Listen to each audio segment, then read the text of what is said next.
Здравейте хора, това е канал Figure You Do с Алекс. Ако видеото ви хареса, дайте палец нагоре, ако видеото ви хареса, дайте палец надолу. Абонирайте ми се за всички канали медии или там каквото е. Ако сте нов в канала ми, мога просто ме знаете като Алекс или просто Алекс Дудуелис.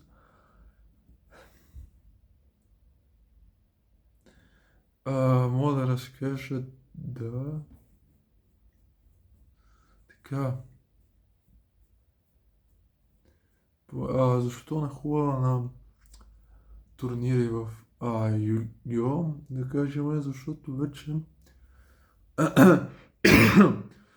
преди като ходих горе-долу беше хубаво, обаче те не играха много често, накрая ми играха как си взе линкове, който е ефекта на това да ми примерно да унищожите екзовията или да премахнете нещо от екзовията. Няма как, екзовията е непобедима и не се побеждава, в никакъв случай. Или както Слайфер не могат да му убият ефекти, така че нищо могат да направят ефекти. Така че на турнири, защо не хода, това е нечестните им турнири, с които играят нечестни дек, кое. Кажем с нови и те подобни нови, които аз не ги харесвам.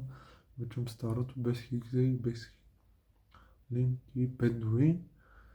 Защо не харесвах новите? Откакто значи провал съм с нови да играя, но на мен не ме няколко месеца, почти година, горе-долу година, изиграх много пъти, вече съм се решил, че никога няма повече да играя тези турнири по Yu-Gi-Oh!